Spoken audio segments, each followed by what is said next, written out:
का पेपर है तो हिंदी के पेपर में जो गद्य है, गद्यांश है और पद्यांश है ना। गद्यांश और पद्यांश से 4 नंबर का ए और 4 नंबर का ए ना संदर्भ सहित क्या आती है, व्याख्या आती है ना। क्या आती है, संदर्भ सहित व्याख्या।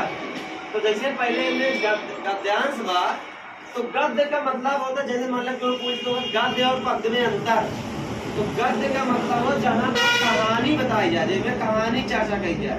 पहचान का माला कह चलता तू गद्य क्या है पद्य क्या है, जहाँ तो कोनो चीज बेटा जो पैराग्राफ होगा दिया रहे वो कहानी के रूप में लिखा रहे तो जान लिया का भाई गद्य है। जब कविता के रूप में दिया पद्य है। तो जैसे तोरे पाठ में हिंदी में महत्वपूर्ण कितना जने यहाँ 3 से 7 जने बाटे ना। जैसे आगे मान ला ममता के लेखक कौन है, जयशंकर प्रसाद। तो एमे मान ला आगे कौन पैराग्राफ, तो सबसे पहले लिखबे संकेत। क्या लिख बेटा, संकेत। संकेत में कैसे लिखबे, तो पहला पैराग्राफ का पहला वर्ड, पहला वर्ड मतलब राम जाता विद्या है यार, आखिरी 2 वर्ड लिख लिया। ओकरे बाद का लिखबा संदर्भ। का लिखबा संदर्भ। संदर्भ कैसे लिखा जाता है, प्रस्तुत गद्यांश, गद्य रहे तो गद्यांश, पद रहे तो पद्यांश।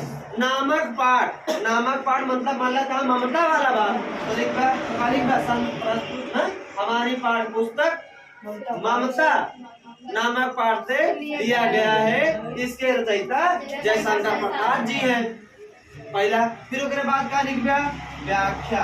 व्याख्या का मतलब होता है बेटा कि कौनो चीज के पूरा विस्तृत जानकारी ना। ऐसे मान ला कौनो कि क्यों बारे में चर्चा करेगा, हम कह दी बता भैया अनुशासन के बारे में, तो अनुशासन को बड़ा सा लिखबा ना लिखबा, तो यही बारे में चर्चा होती है। बात समझे ना समझे, तो यानी पहले संकेत लिखत बा, संकेत लिख कर लिखत बा संदर्भ, संदर्भ साथे व्याख्या। संदर्भ बता दी तो का लिखबा एक जरूर लिखा के पाठ से लिया गया और लेखक देखा तो याद करने पड़ी। और व्याख्या में अंडरलाइन का जो अंडर रेखांकित हुए सबकी व्याख्या करिए, जो सब रेखांकित रहे वो पे क्या करे बड़ा चढ़ा लिख दिया।